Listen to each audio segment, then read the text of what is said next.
Alright, let's see if this thing works. I forgot to update the name on my stream for today's date. I gotta do that after the fact. I can't forget. Because it's supposed to be the 8th and I left it the 6th because I reused the settings. And I'm wondering if it's gonna it's the same name. I don't see why. I don't know. Should be a new stream. We'll see. It looks like it's working. Alright. So anyway, let's get to flying around here. Hit the button here. Welcome to Pocket. Okay, so USB, we are plugged in. Controller is ready to go. Now, I have a lot of blue on today. Is this the same thing I was wearing the other day? Probably. Alright, let's see here. Hey-o! How's it going? Let's see here. Let me switch over to my drone magic here. Single player.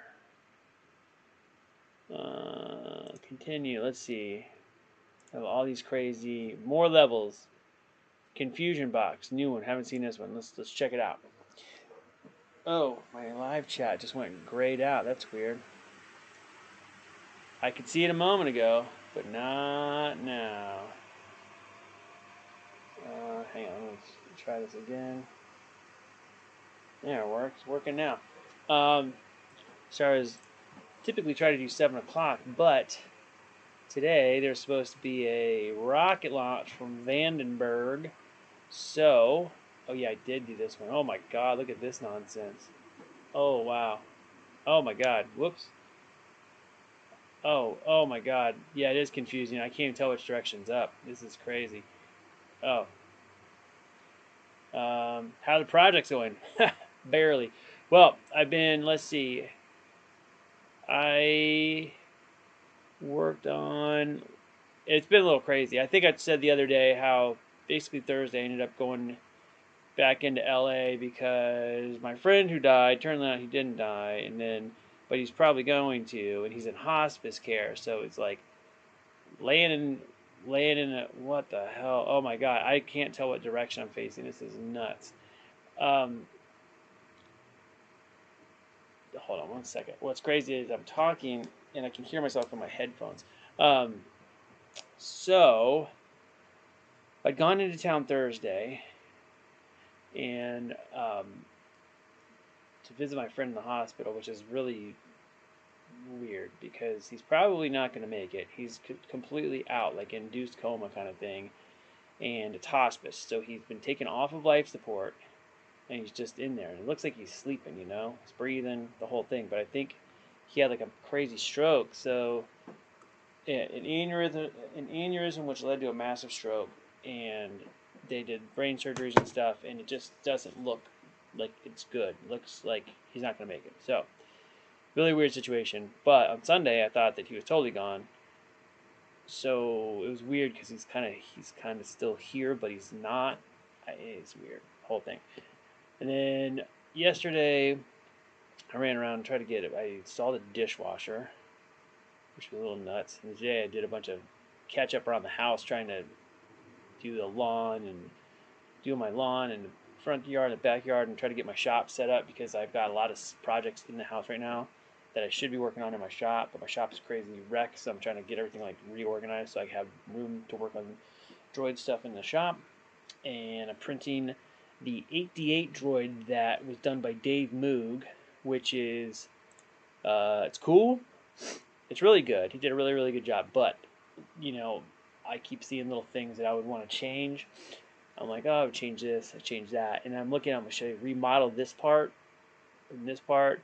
And then I look at the real ones and I'm like, oh, this part's not quite right. Like, it's good. It's not quite right. And if I'm going to remodel it, I don't want to just remodel Dave Moog's so that it prints easier. I'm going to make it better if I'm going to go through the trouble. So I'm like, every piece I've looked at is slightly off. So I was like, okay, if I'm going to go do this, I may as well just remake this whole droid and just have my own version.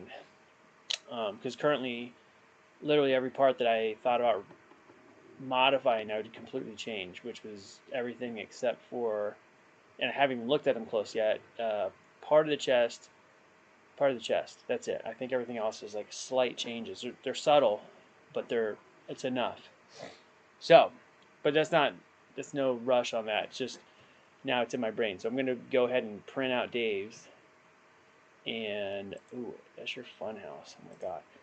I'm gonna go ahead and print out Dave's, and then get it finished out. I'm gonna finish it, and then I might sell it or something.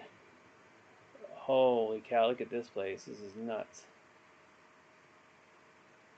Jesus, dude, these interiors are really confusing to fly around.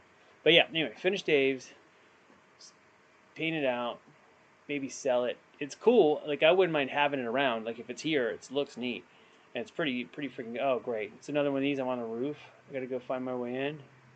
Is this an entrance through the fog? Oh, jeez. All right, I don't like this one. I got a deadline of March 20th to get my R2 done and working. What's going on March 20th? Are you doing an event with them? That's pretty close. Change quads. Whoops, nope, don't want to do this. Back. Change track. Halloween special. Did I see this one already? I don't remember.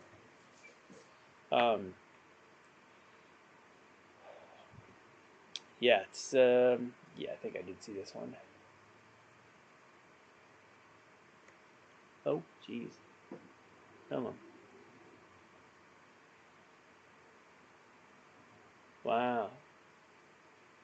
Boy, I'm bumping into everything in this thing. It looks like the Weasley's house or something from Harry Potter, but bigger.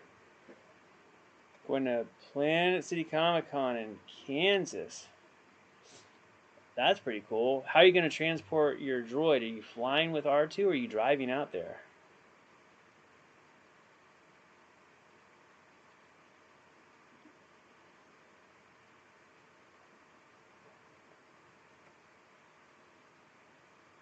Like a pretty long way to go. I know I need to finish an R2 eventually. It's tricky. It's one of those. I've had one semi in progress since like 2012. I've got a little frame, I've got legs, no feet, but I've got legs, I have all the greeblies. I actually have molds for pretty much every greebly on R2, which is funny because at the time when I did it, 3D printing them wasn't really an option. But now, you can just 3D print the stuff. So a lot of the things I have molds for, it's sort of pointless at this now. It was like 10 years ago, having a mold for something was pretty cool. So you could just make pieces. But now, you just print them. And what's cool about just being able to print them is I can just do different iterations. Like if I want to change a little thing, it's not like I made a mold and now I'm kind of committed to it. Just, it's nice being able to make little adjustments or improvements. Oh gosh. But yeah, it's a little crazy. So yeah, I'm gonna try to get back. The other night on Thursday after I got offline and I was gonna go do ZBrush, and I kind of did a little bit, but kind of unfocused. It was like a weird day. I wasn't quite feeling it sitting there. And then today, I still need to do that as well. And I got to finish a video that I started back in April of last April. That I'm like, man, I just got to get that done. It's almost done editing. So I'm probably gonna finish the shorts, get those up there, and then I will probably start my leg patterns because I'm gonna do kind of generic protocol droid leg patterns, which are going to be based on my CZ3 legs, which are the same as 3PO legs for the most part, like scale wise, and most of the detail. The cutouts at the top are slightly different, but otherwise they're basically the same shape. So I figure if I use those as a base, it'd be good for like 3PO, CZ3, 4LOM. You could use it for the RA7 droid, but the RA7 legs, I've noticed the top part of the leg is actually a little bit different than 3PO's legs, shape-wise. There's Natalie. Hanging around, looking around. on driving. It's 8-hour drive. Got friends in Kansas. That'll be fun. Been remodeling all sorts of things for him to make him better. Did you get Michael Badley's R2 files or what? Which ones did you do? Are you doing and what are you modeling them in? Fusion or are you doing Blender or some other plasticity or one of those programs? Change track. Interstellar. Man, okay, so there's so many boards here. I can never remember which ones I've done. So my apologies. Oh, this one's crazy. This one looks like another giant building. This looks like the outside of the Jurassic Park ride at Universal Studios. All right, let's see. How do I get in this place? Is there an entrance somewhere? It's just a massive building. It literally looks like a building. The back of the building is where like a roller coaster would be. All right, is that an entrance down there? Let's see. Oh my god. Nope. Oh my gosh, how do I get in this place? It looks like a sloppy geometry, like somebody modeled a hall and then they just blocked it off at the end. Oh wait, is this the thing? No. Alright. I don't know, maybe I have to crash and it'll like start me out on the inside. I don't know what's going on here. Michael Badley, he puts all the fusion files up. Oh, that's cool. Yeah, Michael Badley's awesome. I like that guy a lot. He actually, when I was just trying to figure out how to get my Patreon rolling, he gave me a few pointers that were helpful to kind of get started, which I'm still don't know what the hell I'm doing yet on there. I'm trying to figure out how to, I feel like I don't have enough people on there yet to justify doing my live stream straight to Patreon yet. But I probably will do that as I work on like Patreon things. I don't know if I can do like a live stream on YouTube but link it on Patreon so people with Patreon will have the a link to like an unlisted link, if that makes sense. I don't know how to get in this building. Let me see if I can crash out here and just start me inside. Oh my gosh, look at this. Oh, here we go. That's kind of cool. So this is the interior. And we saw the exterior of this building, so it's pretty gigantic, I'd imagine. Oh, look at this. It's funny because there's like, some things in here don't have any like shadow textures on them, and I wonder if it's some setting is turned off on the geometry. I saw that the other day too. See, I feel like this. Okay. Oh, here we go. Here we go. Here we go. Look at that. It's like shipping containers you can fly through to go to the other side. Oh, oh. So now we're in this level. Oh my god. Sorry, guys. Now, check out what's in here. This is cool. I mean, super confusing, but I guess it's still pretty fun. I'm going to get out of there. This one's a little bit much. I like the ones where I can just sort of fly. I don't have to think as much. It's easier to chat. Any Michael Badley stuff? I think I've got a couple of his, like, I think he did a mouse droid. I think I got one of a mouse droid from him a while back. And then, what else?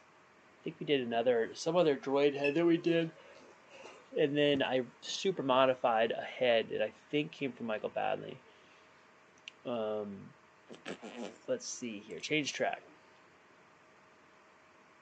Keen's Freestyle Pool Party. Let's check this one out. Oh my god, look at this craziness. Okay.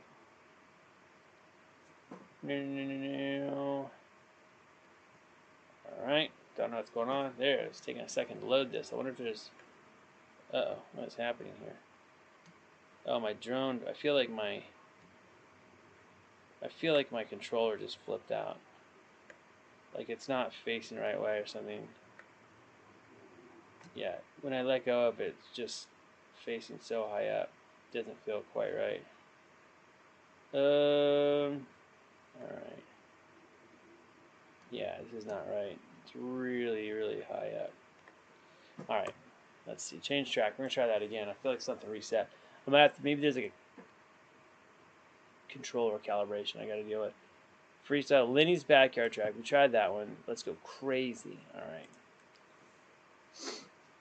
I remodeled one of his droid domes, and now a lot of people are using it. I feel bad for not updating it when someone has a problem. So what was the problem with his droid dome? All right, something's off, man. My controller is like, I changed the settings. See that? Oh, I know what I did. Change quad settings. This is, I must have clicked something in here because it's not acting normal. It's not rolling fully forward. It's doing like self-leveling. Let's see, quad. What did I hit? Front drag. Remember when I accidentally opened this before? I must have clicked something. Normal brightness. Advanced drone setup. Oh, I didn't see this. All right, I don't know what I did.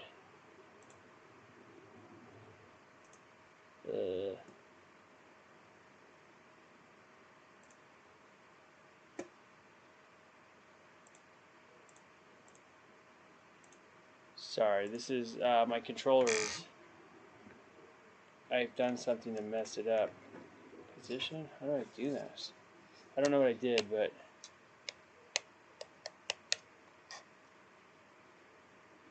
yeah, it's acting like kind of more like a DJI controller, so it's not doing normal FPV type controller. Sorry about that. I've never changed that before, so I don't know what I did. But I must have clicked something. I must have changed it somehow. I wonder if I like switch this. I'm gonna try to undo this. Model set. Okay. Sorry. Here we're gonna try to plug this back in and see if it makes any difference.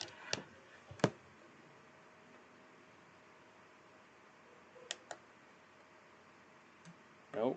All right. I messed something up. All right. I gotta reset this. Change quad settings. Okay, quad mass, frame downforce, throttle limit, air mode. Air mode? I don't know what this is. True? I don't know what this is. Drag, whatever. Propellers. Propeller size, propeller wash. Camera angle. Okay. Oh, this scrolls down a little bit.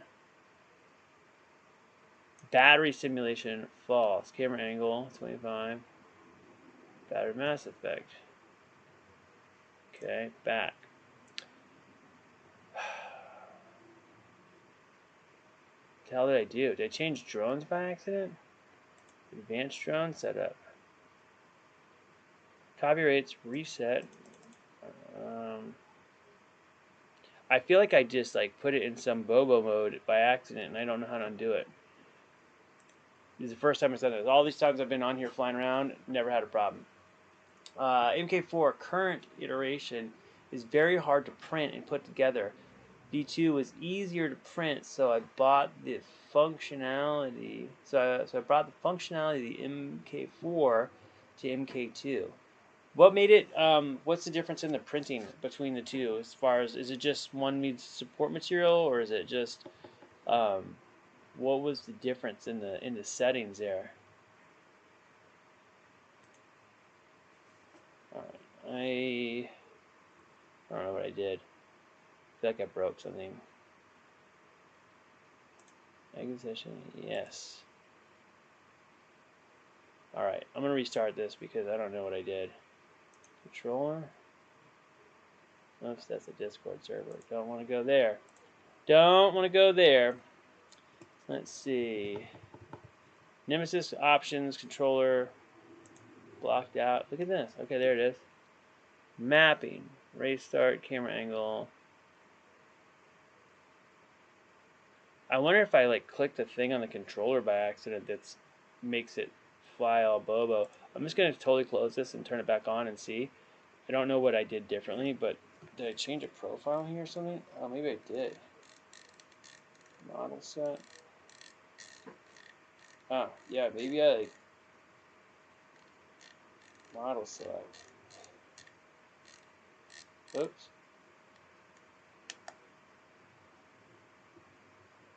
Huh. I don't know what I did.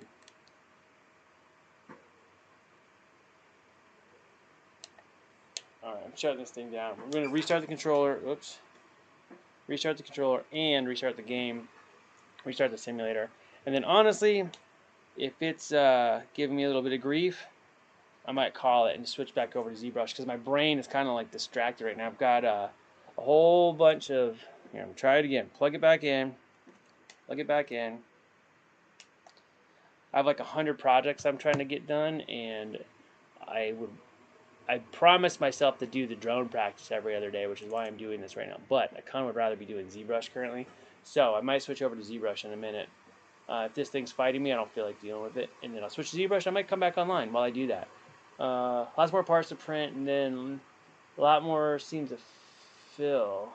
Oh, if you don't print it all in one go. What are you using? Which printer are you using for the big parts? Do you have a CR10S5 or Neptune or something? Oh, all right. Let's see. Let's try it again. Okay, my quads. Add quad. Edit quad. Let's just try one of my other ones. Maybe it's like a track thing. Apocalypse. I haven't been over here for a little while. Let's try it. Okay, come on. Oh my God, why is it doing this? Alright, so you'll see when I lean forward like this, when I let go, it just springs back to middle. Now it shouldn't do that. Like the FPV ones, if you dip it down, it'll dip down. I have clearly changed something, and I do not know what it is. Is there like a button that I've pushed? Oh my God.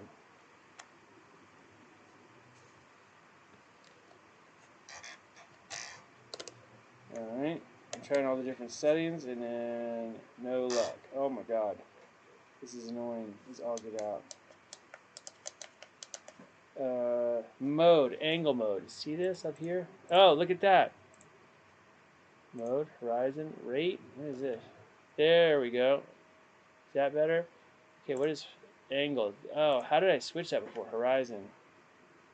Okay, so horizon fixes it. This is what I've been flying forever. So, okay, now I get it. Sorry about that. I had no idea how I changed that. I didn't know you could even swap that out. There must have been like a shortcut that I hit, unless I bumped it. Oh my God, now I'm going so fast.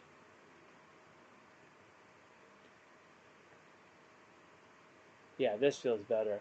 I feel like I can like maneuver. It's funny because the stuff that made it so difficult when I started out actually makes it so much easier to maneuver around now that I've kind of figured it out.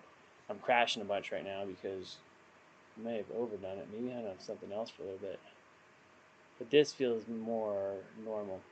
I can do my little spins and my flips, and it feels like unrestricted, which is cool. Again, this was the stuff that when I first started, total nightmare. Couldn't do it. Awful. Now I feel very free with this, which is super cool. Oops, until I crash and everything. Great job. Neptune 3 Max. It's 50 millimeters too small to do it all. Oh man, that's a bummer. Um, I almost bought the Neptune when I got my. I might have told you this already, but when I have a CR10S5 and a CRM4 Creality, and the CRM4 is a very, very good build. Like the actual printer mechanically is awesome, and it's been working really great. But when I first got it, like my very first print, it freaked out and had an issue.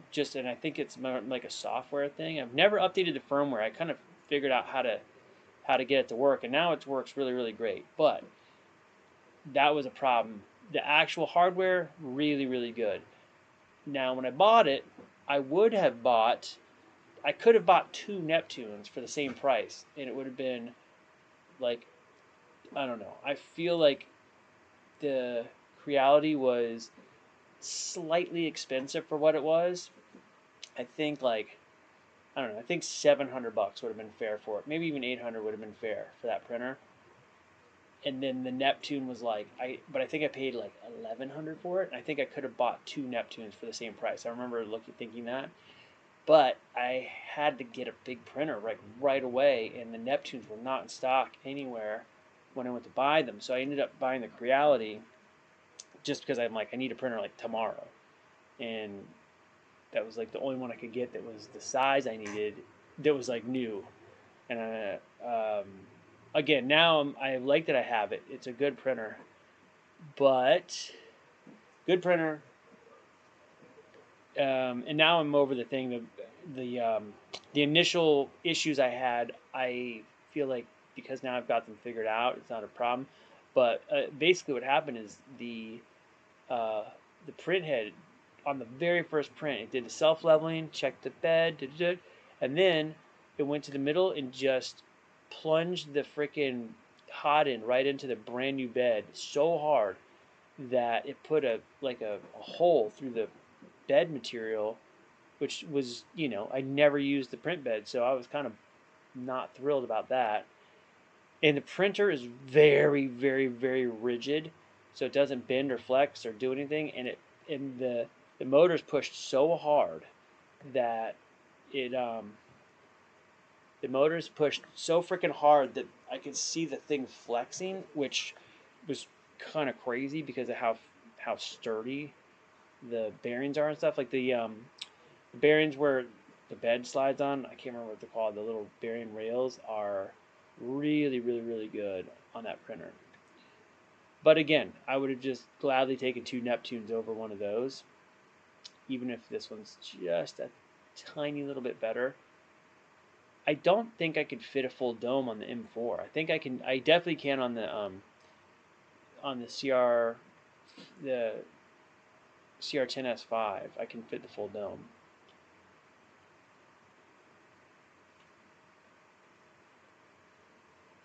And I'm going to be doing, like I said before, a full printable leg lamp. And once I get my leg files done, I'm going to convert one specifically to be made into a lamp, so it'll like plug together in a specific way. And I'm going to try to make it so the electrical basically plugs in at the base, and then when you put the pieces on, they all plug in together. So as you stack the parts onto the base, it like connects the electrical for the for the for the light. And the way my current lamp is, there's no lights for the R2 dome. I just use like translucencies, and then all the little data ports or whatever on there, the little colored lights, I just printed that in black and white, and made all the lights white, and then everything around it black. And then I colored the little lights in with different colored markers. And then when you put a light behind it, it glows. It looks like the data ports on an R2 head, but it doesn't dance around. Like the lights don't flash on and off and stuff. They're just kind of on, which it's all you really need for photos. It makes it easy to deal with. You don't have any electronics or anything inside. It's just light bulbs. I got the lamp right there, actually. It's funny, those little colored little lights have faded a lot over the years because I made it a while ago, and the whatever the marker I was very cheap. Didn't do the best job. I mean, it looked good. Still, it kind of reads right, but it was a cheat only. All right.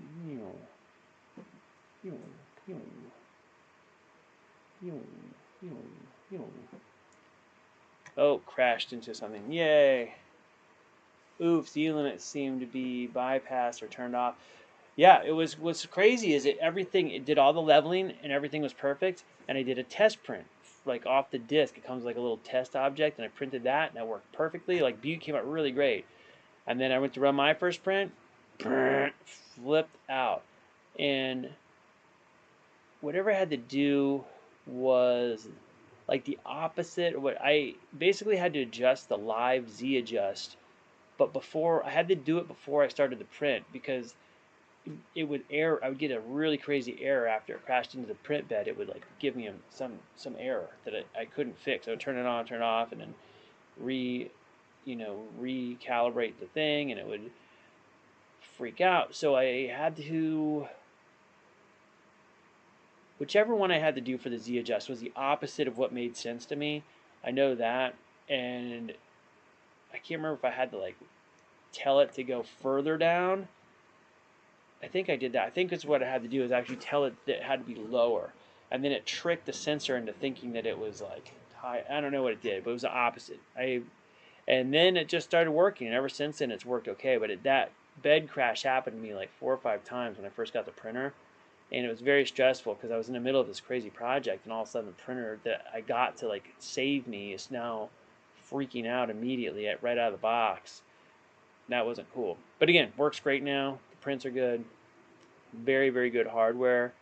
So, if I were to like strip it down and change out everything in it, but keep all the frame and the motors and stuff are very good. Oh my god, I can't believe I didn't just crash out. And yeah, I think tomorrow Natalie and I are gonna go to all the way up to Lone Pine because she wrote a little short film, and I'm going to be in it, but we're going to film some kind of like maybe some coverage shots for some inserts tomorrow while we're up there. And if you've ever been up there, it's really amazing. I would search like Alabama Hills, Mount Whitney, and take a look. It's beautiful. And right now, it's probably amazing because all the snow and stuff. So, should be awesome. I'm not a tinkerer anymore with printers. They either work or they get punished and shelved. Yeah, that's the thing is like I don't change anything on my printers. I'm not that guy either. I like them to be stock. I want them to be good. I'd rather dial in a stock printer than like update parts and stuff. I meet people all the time. Like my CR10S5 has worked so great, and when it broke because of me, because I'm a dummy. Like the printer itself would have been fine, but I ignored something that I shouldn't have, and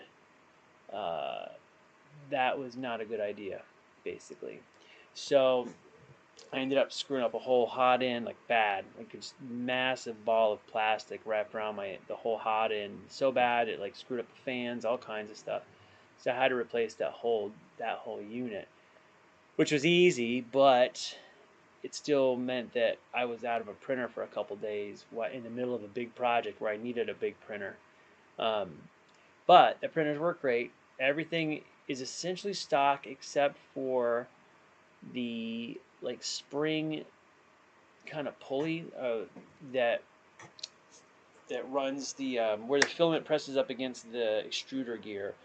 There's a little lever, and that cracked because the original one was plastic, and I used it for years. And one day, like my printer was just not extruding really great, and I thought, my hot end's messing up or something's wrong. And I checked all the things that you're supposed to check, and nothing was fixing it. And then I realized that the filament was just like slipping, like it wasn't pushing through, and saw that there was a little crack. I think I did a video on it showing what was wrong. And the Ender printer that was given to me by my neighbor a few years ago had the same piece, but it was metal. So I just ordered one for the Ender and swapped it out. It was very easy to do, and it's worked perfectly ever since. So as far as like, I wouldn't really consider that a modification. It was kind of just like a repair, but I did a slight upgrade, and the part was maybe $10. I think. I don't think it was more than $10. Maybe 12 tops, but I don't even think it was more than $10. I think it was like $8 for that part, and swapped it out, and then all was good. Even the whole hot end assembly, when I had to replace that, it was like pretty cheap. It was a lot cheaper than I expected. But I see people like do like direct drive and all this crap, but I was like, the direct drive is fine, But people are like, you need direct drive to print TPU. But I was like, no, you don't. I printed TPU on that thing a whole bunch of times with the Bowden tube, and guess what? Worked okay. Could it have been better? Maybe a little bit, but not drastically better. So I'm like, why am I gonna mess with this thing if it works? And then you get people that are replacing all the the boards and doing all this crazy stuff. And I guess that's fine. Like if you're gonna really upgrade something, like you've got a printer that's, like I said, the CRM4, where it's the hardware is really really good, but then in like 5 years, if I update the board, then maybe it'll like run faster. I can do that. What is it, profile shaping or whatever, where it can run super fast, like the bamboos. And that's a thing that has to do with like, hardware, um, like a fast enough board to be able to handle that, to process everything. Because if I could run any of my printers as fast as the bamboos run, that'd be amazing. But I think like Creality's got a machine that's coming out or is out that's rival the speeds of the Bamboo Labs. Oh, didn't crash. Um, and I think Prusa's new machine also can do that, print really really fast. The Prusa is a little more. It's not as expensive as the Bamboo Labs, I don't think, but it's close. But the Creality machine is quite a bit less, and I think that is it Elegoo? There's another company that's coming out with one. So I'm kind of waiting for the Bamboo Labs like tech to trickle down to a more affordable printer. Because I can't really justify spending all that money on one right now. I'd rather spend the money on FPV drones, so I can go do all this stuff in real life. All this crap I'm doing right now. I can go fly around my neighbors' houses and visit their goat. My neighbors across the street have a goat. It's real cute. I hear it during the day. All kinds of crazy noises. Oh, oh, oh, oh my God. Oh, crashed it finally. That was a pretty good run. I want to get an R2 dome printed all at once, but nobody out here wants to help or has big enough printer. Jordan was watching a review of the upcoming Elegoo Century Carbon. See, that's one. I think that's the one I'm thinking of. That's really fast. I got with Kitty Tech. They're super awesome, fully enclosed, actively heated for ABS printing. I love it. See, that's really cool. I would probably do some more ABS if I had more of an enclosure. The which a couple months ago I was printing something in all my printers in my garage. It's very freaking cold out there. Oops, hit the road. It's very cold, and I just made like a styrofoam, like essentially like a styrofoam cooler with the styrofoam sheets to make an enclosure, and it's worked surprisingly well. And basically it's just to keep the drafts off of my printer, because typically I think I was printing PETG, and typically it prints fine, but I was getting like the corners were lifting on some of the prints, which doesn't happen much, but I realized at night the coldness in that room was really screwing it up. Even though the bed was super hot, if it got a little bit of draft, it would really like shrink up that filament. So I basically just closed it in with some styrofoam, and it fixed the problem. It was good. Now actively heated would be even nicer.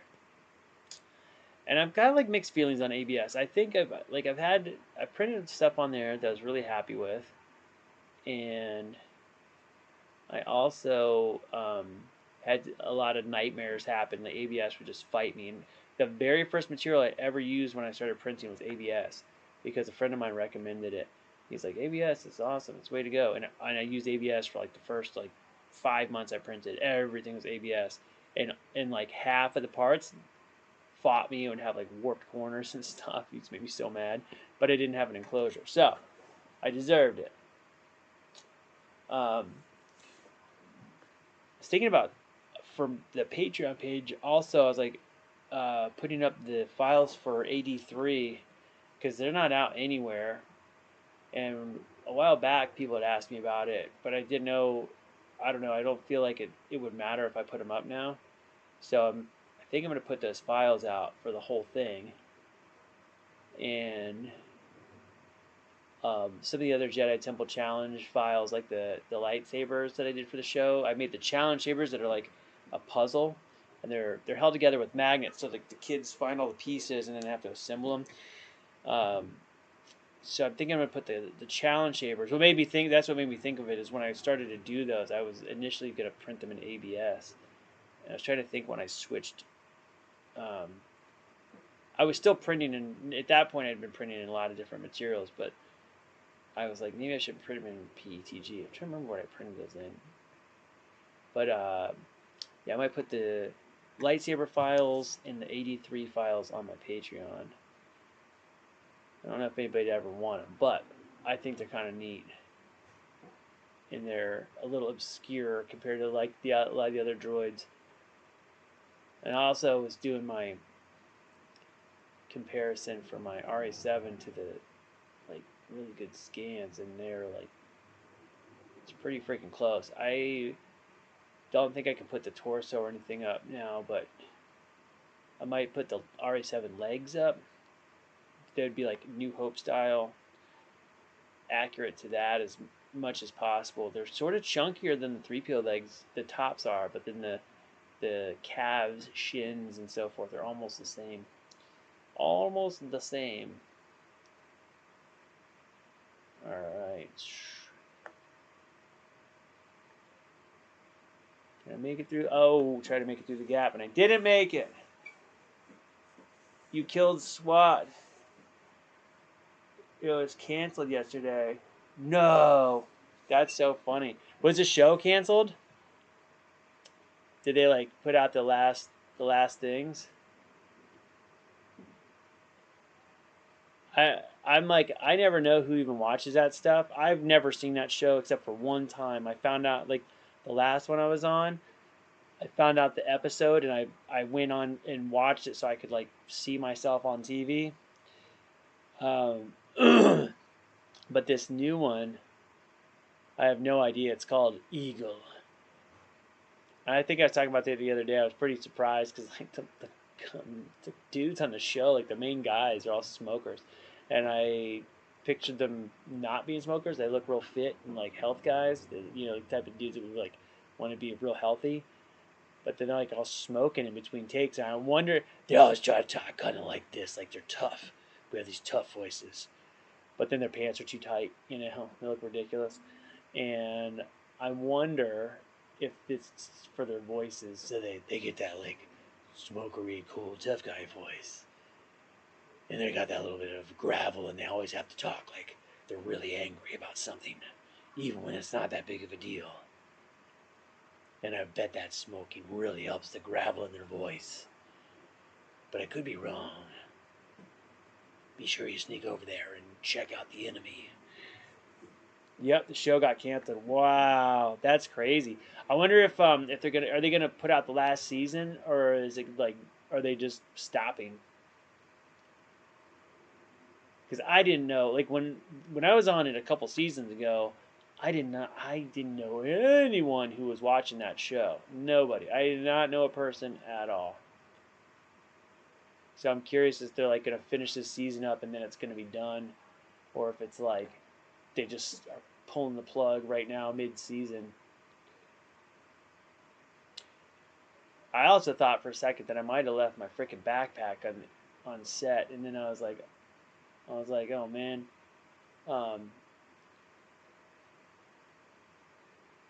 That would be bad. I was like, who do I contact?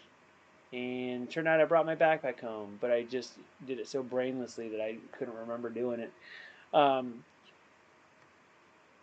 Yeah, that show is, I don't know. I've been on some TV shows that I'm just like, I don't know how this show exists. And SWAT kind of feels like one of them. Like, I don't know who's into it. It just seemed coincidental. It'll show what they made, but it's done. Wow, that's crazy. Yeah, like all the dudes are on there. It's funny because like working background is interesting. I think it can be real fun, and some days you get upgraded. And I know a lot of people that do background work. They're like me that obviously like I want to do more stuff. Like anything principal role I get is great, but also like I'll work background days if I'm available and the thing comes up, I'll just go do it because first of all, sometimes you get upgraded, which is great. Secondly, you get to just be on set, which is awesome, and that's how you meet people. And when you're on set, you meet people. That's how you get better things. So I always take those. I always take those, even if it's like sort of lowly work. You're basically, typically when you do background work, you're like a human prop. You know, you show up and they just need people to like put places. You know, you're gonna be over there, just like fill out the scene. Sometimes it's cool. Sometimes it's never like I've never had like terrible days doing it. It's usually still pretty fun. There's been a couple times when I was like, oh man, I should have just stayed home. But most of the time, it's pretty fun. And there are some jobs I've taken that seemed like they were going to be dumb that ended up being really, really, really fun. Um, but the people you meet doing background work are interesting because you have the people that I consider to be kind of like me. They they got, you know, I'm more ambitious than that, but you know, it's work, got something for the day. You get to be on set, all the stuff I just talked about. And then you got people that love doing background work. That's like, they love it. That's their thing. There's, it's like being background people. And there's nothing wrong with that. But it's interesting because it's definitely like a different point of view when um, you know, when you're around. Their outlook on things is way different. And on the shoot the other day, it's like the guy across from me, I feel like falls into my category. He's got, you know, he's done all these things. He's done like voice acting and he's had some principal roles and, you know, a pretty mixed bag of stuff. And the guy across from me was a maniac. This other dude, but I'm sorry, the guy sitting on the left of me was a maniac. And it's one of those things like we're literally just filling out a scene. So we're like in this scene, we're just at like a, you know, like a booth in a restaurant, kind of in the back corner, like at a bar, and probably not even in focus. You know what I mean? Like they're shooting the actors like halfway across the room, and we're clearly going to be in the shot, but we're like in the background, which is fine. Just hanging out back there, acting like we're talking, faking it, you know. And the guy next to me is doing the craziest shit. And I was like, dude, why are you doing that? I didn't say anything. I'm just like, I'm going to let the first AD come over and yell at him, which he did. He came over and was like, hey, don't do that thing with your arms. And every take, he would do some wild action trying to get noticed in the background. I was like, that's probably not the way to do it. You know, you can do those kind of things, be creative, and have like a movement or emotion that's like big enough that somebody will spot you if that's what you want. But like sometimes, you know, the show's not about you, so you want to like hang back and just hang out. They're paying you, just chill out, be there and do your thing. You know, there's times when you can make something happen, and sometimes you'll come up with something good, and the director will be like, "Ooh, I like that. Let's feature that thing," or like that movie you did is great, and they'll set up a camera, and now you're the in center of camera, and that's great. But it's usually not by being annoying in the background. You don't want to be annoying about it. And that guy was like hamming it up way too much, doing some kind of like Jim Carrey movements while we're just trying to have a conversation. It looked ridiculous. Read the room, kid. Read the frickin' room.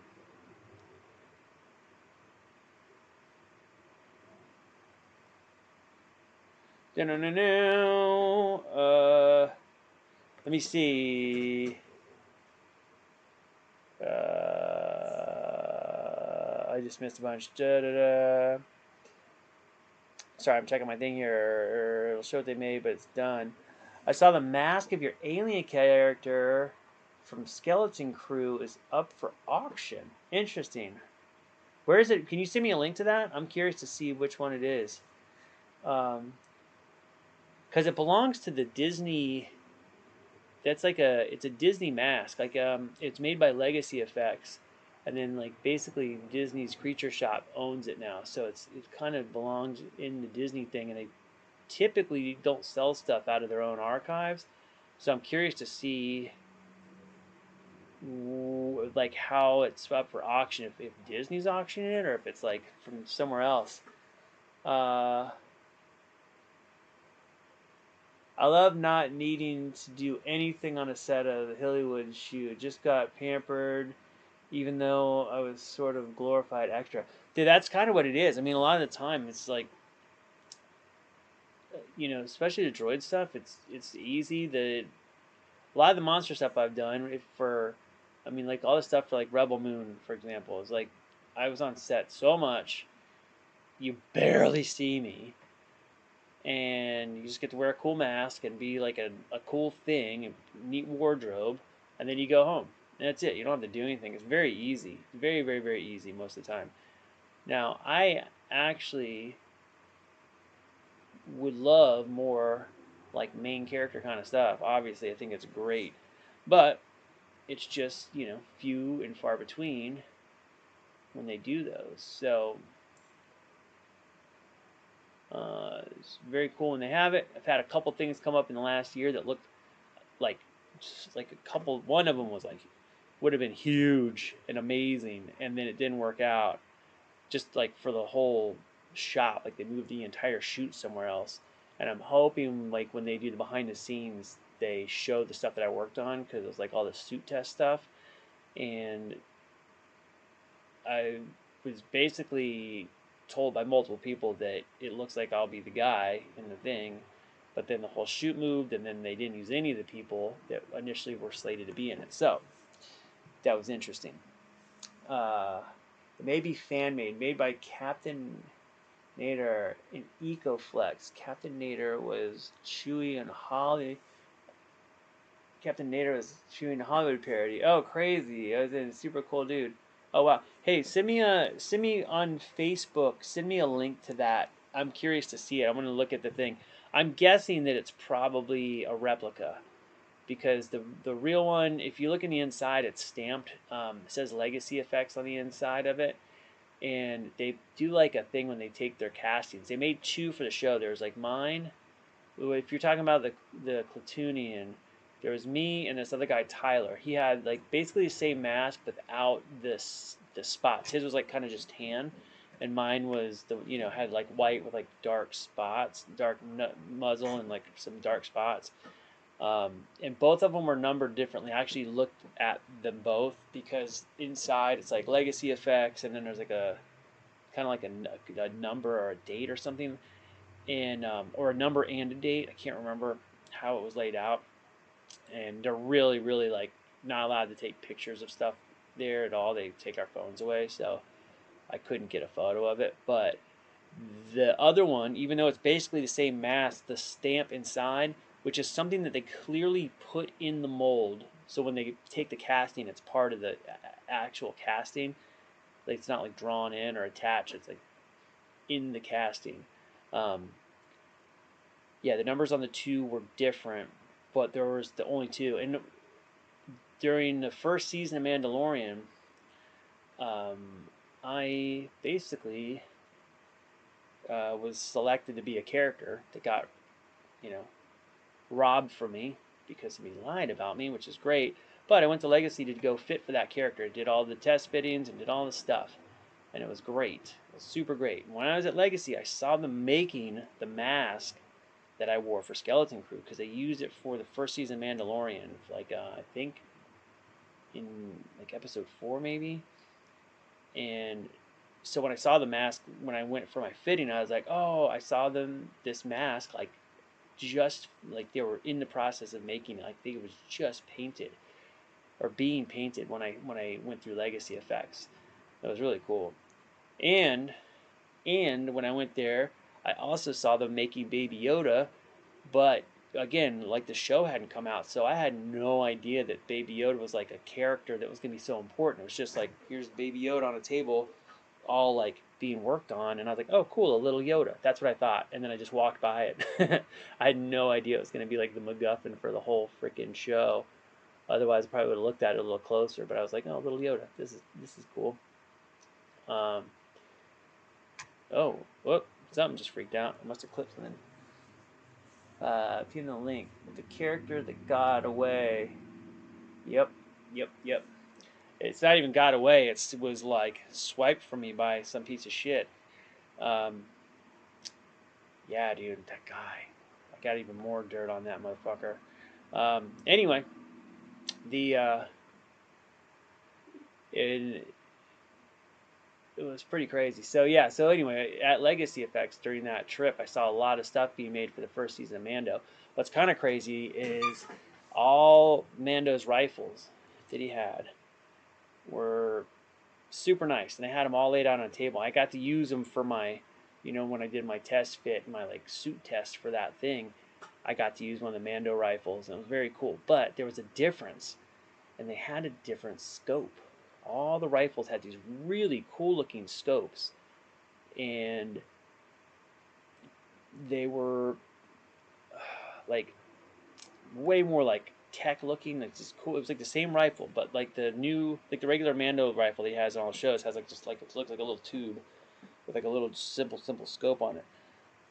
But before the show came out, they had these really freaking awesome scopes on them.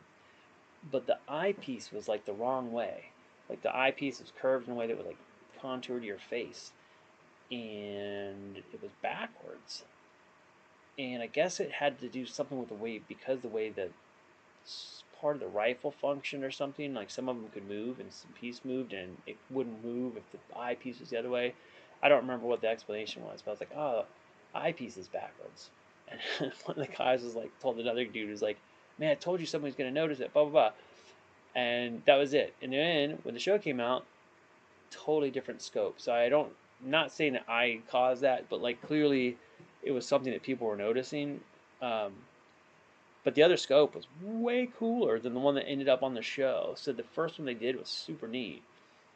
But again, the eyepiece wouldn't fit it correctly, so I guess they did away with it. Um, but anyway, that was great. What time is it? Have I been on here an hour? I almost have. Let's see. He's calling it the vein mask. Oh, I wonder if it's supposed to be vein. Is it like a sculpted vein?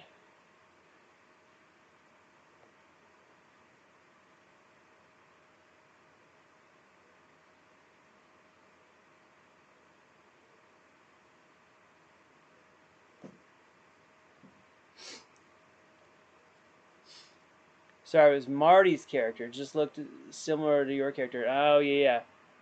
Oh, I've seen that one. I know which one you're talking about. Yeah, Marty's was on set was makeup, so it was like fully prosthetics on set. I saw the one you're talking about, like a pullover silicone one. I know exactly which one you're talking about.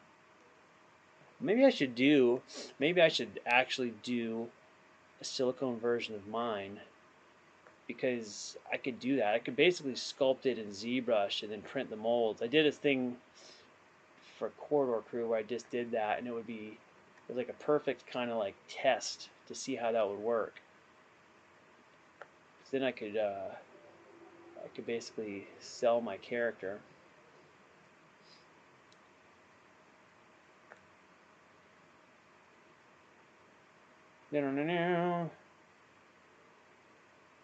Overexcited when I saw it. Yeah, no worries. Um, yeah, dude, Marty is freaking cool. That mask, yeah, on set he was totally in makeup the whole time, and it was kind of awesome because he doesn't live in California. He basically would come down and stay while he worked on the show, and he had this like a sprinter van, all I guess decked out like you could sleep in it and stuff.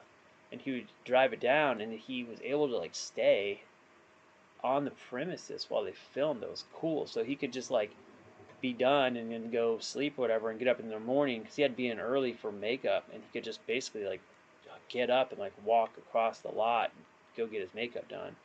It was awesome. Oop. Yeah, I like Marty a lot. He's a freaking super nice guy. And he's a good creature performer too. He's just got like good mannerisms, and he legitimately, is an actor, so he thinks about that stuff. Where you get some dudes that they just aren't really actors. They just can wear a suit, and they're okay. But I think they're not aware of certain things that if you're doing acting stuff, you're more aware of how you are viewed to other people, I think. And when you're in a suit like that, being aware of how your silhouette reads is really important. And just being in like positions that read well all the time or as much as possible is good. And I think Marty's aware of that, so he's constantly like, keeping himself interesting looking. That's one of the things that I think Doug Jones is so great at with his creature stuff. Is one of the things that always impressed me. Is he always, like, if you grab a still frame from anything he's in and you just like outlined him and then like made the black background white and made him all just solid black shape, it would be an interesting shape. He always stands in cool ways, and really knows how to make his silhouette read, and I think that's awesome. It's just so much cooler to look at than just kind of like stand. There's some guys that just sort of stand there, and they just don't kind of get it, especially when you're like a cool, like a really interesting creature. Like if you're, you know, a dude, like when I was doing pirate stuff, that's kind of like a regular guy. But I don't know. I think Marty's just got like good mobility and stuff. Yeah, Doug is super super nice. I mean, Doug's pretty much the reason I got started in this. I think like I met him in 12 years ago, almost 12 years ago, 2013, and he was just so cool. So if I've told you this before, so you can stop me, but met him in Florida at Fan Expo, and I actually ran into him at first wearing my 3PO costume, and I saw him. I was like, "Oh shit, Doug Jones is here," and I didn't know he was a guest. I just, I knew there was a convention, and it was pretty close to my house when I was in Tampa, so I went with like all the Rebel Legion 501st people, put 3PO on and went wandering around. And I see his table, and Doug Jones is at the table. It wasn't like a regular, like one of those like autograph kind of, you know, certain times a day you can get an autograph. It was just like, they just had a booth. And he was, he'd been in a lot of stuff, but people didn't really like know him like they do now. And I was like, oh shit, Doug Jones is here. And I went and took a picture with my 3PO. And then, like, I don't know, 2 hours later when I was done, I went back over there and I was like, hey, I stopped by here. I was in the 3PO costume. He's like, oh, that was amazing. Like, you did such a great job. Made me feel really good about it. And there was nobody at the booth, so I was able to talk to him for a while. I talked to him for a long time. And he, I told him just like, I always was interested in this monster stuff. I think it's pretty cool. And, like, how'd you get into it? I would love to do that sometime. And he goes, he like grabs my face like this, like he just grabs onto me and he just turns my head, does the whole thing, and he goes, oh, you'd be great at this. He's like, you've got small features, this thin neck, good build for it. He said, you're clearly comfortable, in things that other people consider uncomfortable. And I was like, huh. So he kind of like put it in my head that maybe I could do kind of creature work, and I never considered it. Now, at the time, I was already considering moving to California, and it was sort of like I was going to come out to do visual effects. Like wasn't considering getting into like the acting side of things at the time. Now, I had gone to school, like in high school, I did drama for 4 years and all that stuff, so I was like comfortable acting in doing that kind of stuff. But I never considered that as like a job that Gordon would do. Um, so when he said that, it kind of was like, oh yeah, maybe I could do that. And then right after I got to California, I actually wrote him email after I met him. I sent him an email, and then he sent me like this like really nice response, like long, thoughtful, really nice response. Just I was like, how'd you get it started? Is there like an agency? And he kind of was just like, everybody gets into their own ways. This is kind of what I tell people now when people ask me about getting into creature work and stuff. I'm like, he's like, everybody gets into their own ways. He told me how he got in, and um, he started with that Mac Tonight character from the McDonald's commercials, and he got hired because his build, and he had like, he was like a build for it and so forth, and it just led to more and more work because of that. And but he didn't get into it to be a creature guy. Some people do. He said some people come from stunt backgrounds and whatever, and he's like, you never know. So he's like, if you're into it, say pursue it. I probably still have the email somewhere. I could find it. It was very nice. And then within like 6 months, I ended up moving out to California, and almost immediately I started getting that kind of work. I think in my first like 5 weeks out here, I had a couple random jobs that weren't in makeup yet, but they were like in costumes with masks and things. Um, and it just kind of went from there. But that whole in my head thinking maybe I could do that came from talking to Doug. He was just such a good guy, and he's super nice to everybody. So I don't like I've known him. I consider him friends. I got his phone number on my phone. Like I can text him right now. And just I consider him a friend. Like I've ridden in his car with him before and stuff. He's picked me up from my house to go to, to things. So I consider him a friend. Um, but yeah, without him saying some like the right words at the right time, I probably wouldn't even consider it. It was pretty cool for him to do that. And again, nicest guy, super nice to everybody. Very positive. So I think he would give everybody positive tips, but sometimes you don't need to know that you need to hear it. Maybe someday I'll get a background part, but I'm 6'4", too tall, but I do you have a credit? Let me see when I get a backup part. 6'4" is not 6'4" is great. Doug is 6'4". Doug Jones 6'4" is and but he weighs the same weight I do. I think he's like 140 pounds or something. He's very skinny. Um, and I am 140. Doug is 140. He's like 6 inches taller than me, so he's very skinny. I think Disney would hire walk around C3PO for regular walk arounds Galaxy's Edge because I'd do that real quick. So Disney has a C3PO suit that they use for the parks, and you may be able to get a job wearing their suit. And you're the right height and build, and you clearly can do it. So, I think if there's a way to do it, you'd be a good candidate. Um, and I actually am slightly too tall for that. I think 5'9" is like their top. I think it's like 5'7" to 5'9" are the performers that they hire for that. Um, and again, you've got more experience. Apparently, the suit is way harder to walk around in than the ones that we have. And I've talked to multiple people that have been in it and people that have like worked with the suits, and they all complain about the shorts being like very difficult.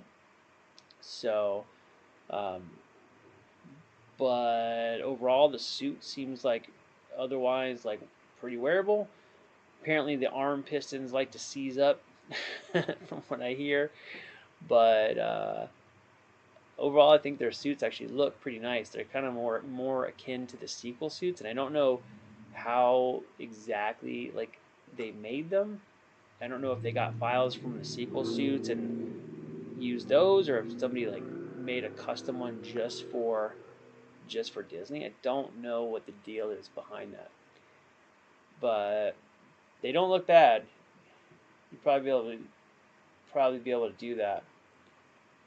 I'm trying to think who you talk to. You'd have to basically live close enough to, you know what I mean, to be able to do it regularly. And I don't think the pay is amazing. And those suits have the what do you call it? They have the sensors where it can say phrases, so you don't have to talk. It has like all these built-in phrases, and I feel like with for some reason the 3PO suit they always had more trouble than they did with like Kylo Ren and the First Order troopers and all that stuff. But the 3PO has that. Again, I don't know if it ever worked quite right because for a while they were having when Galaxy's Edge first opened, they had all those characters in the park, and I know that they were working on 3PO suit for a long time, and they were having like some like difficulty getting the things to work consistently. Um, Now, this is again just rumor, what I've heard, but so I don't know if you got the job in the park doing that, if you would be like part of the shows where they have 3PO just included. Like in Florida, they had 3PO would come out and they'd like, show the characters of the Force or whatever it was, and 3PO and R2 would come out and you can watch those videos to see that costume. And then all the audio there is like pre-recorded, so I don't know if they ever really properly had the meet and greet things with 3PO like they did with Kylo Ren and the other ones. But yeah, I don't know.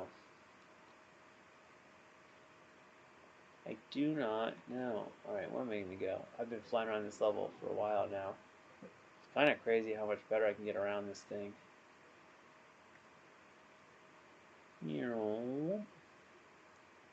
Alright, where are we going? Back to things. Luke is going to be a roaming character. Now I saw that, man. I saw them doing like the Jedi style Luke with his little black robes.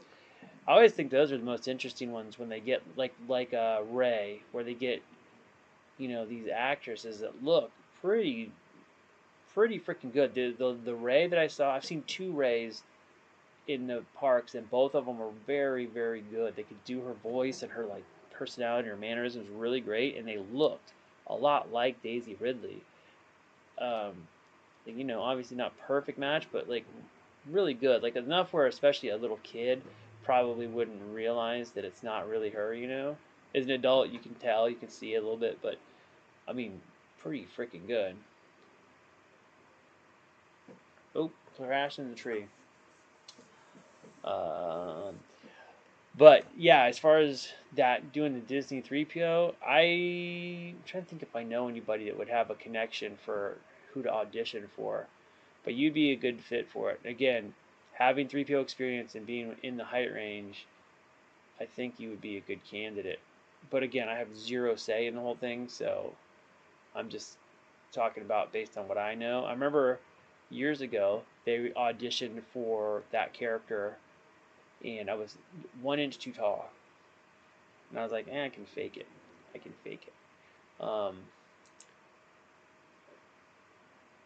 But that's what I was told. I was like, nobody would notice if I got in there, because when I wear my 3PO suit, I think I've told you guys this before, but if I'm just like getting around, you can always tell when I don't know a camera's there because I'm standing up straighter, and it makes everything like looks gapped out too much. But if I know a camera's there, I will like slouch myself inside the suit to kind of get closer to the correct height. And so my best photos are the ones where I'm like totally cheating my height a little bit, like squishing myself down to make myself, a little closer to Anthony Daniels. And when I met him, he was probably like, like some places it says he's 5'7", and some places say he's 5'8". Um, I don't know what shoes he was wearing. I have to look to see what shoes he had on, but I would say like he felt like he was closer to 5'8" when I met him, and he could have been wearing shoes that kind of gave him a little tiny bit of height, like if he had dressy shoes. I cannot remember. I can go look at video from that day and see it. Let me see. I wonder if I can find that. All right. I think I've flown for an hour. I'm an hour. All right. I'm gonna quit this and then I'm gonna go do ZBrush. But before I do, I am going to, while we're here hanging out, I think I'm wearing the same clothes I wore the other day because I'm disgusting. Let's see here. I'm going to, on the map really quick, see if I can find this thing. Because now I'm curious. Anthony Daniels, Anthony Carboni, Star Wars Celebration. What was the last one here? 2022? Is that right? 2022? Is that Star Wars Celebration? Yeah. Okay, I just literally found the video. Is this the one? I think this is it. Okay, Anthony Carbone. So let me see the part. All right. Hold on, I'm gonna switch to my screen so we can all watch this together. It'll be exciting. Let's see. How do I do this? And over here. Okay, we're down here now. Those voices triggered by the hands and arm movements. 3PO probably doesn't have the dexterity to activate the voices. Can't make it. Yeah, that's the thing is I feel like the hands, like they physically have to like tap fingers and stuff to make some of the sounds, and I feel like the 3PO hands might have been giving him trouble. I like Anthony. He's very kind. Yeah, Anthony was always cool with me. Let me see. Turn off game capture, right? And we're going to go to display capture. There we go. Okay, let's go to down. All right, so this is the thing. Star Wars Live, Anaheim 2022. So basically on this thing, Anthony Carboni is giving Anthony Daniels grief about like, oh, you only had to do, nobody paid attention. Weird. Oh, so there's his shoes. That's what I wanted to see is Anthony Daniels' shoes. He lifted his foot up for a second. I didn't think he had dressy shoes on because he felt like, right? Okay, picks his foot up, ready, and oh, there. Yep, he had like some dress shoes on because he was like, when I was there, he seemed closer to 5'8", and I have. We'll see what I'm wearing here. Okay, so they make fun of him, and then there's me, coming out with Anthony Daniels in a box of 3PO parts. And we're going to suit up Anthony Carboni. You can see I'm a tiny bit taller than Anthony Daniels. And when we're backstage for this, we got to, yeah, there's no, the audio is off on that. Can you hear my audio at least? Can you hear me talking or is it gone? Let me see something here. I can hear me. Yeah, the audio on this is off. I'm just going to describe. I don't want to get like sometimes you get flagged for stuff. But basically, so we're going to put Anthony Carboni in this thing. And I built this 3PO helmet. I built the 3PO helmet for Anthony, and he used my hands for my suit for this thing. So, like, we couldn't close it. He was kind of like a little panicky, and even though like he'd done all these mods, the head was kind of like pinching. A little bit. So let's see here. Like Anthony else does do something. And there's DJ Rex. See, this Rex back here was built by David Ferreira, who helped build the ones with us for, like the one that's back here, for Book of Boba Fett. There's Andy. Andy's cool. So those are my 3PO hands he's got on for this thing. Let me see if the head comes out here. But what was cool is that Anthony helped me put the head on. I was like going to do this, and I was like, hey, you want to help me? And he goes, watch. I have photos from the stage. Like when I came out, I took a photo from the stage of them doing this. So in a second here, let's see.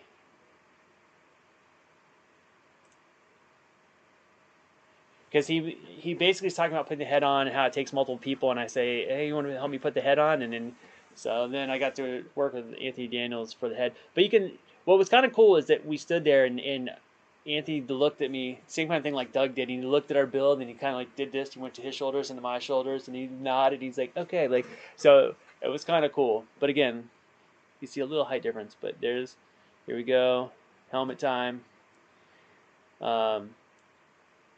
And it was really tight. Like his head is very small in here, so we ended up just not putting the bolts in the side of the neck.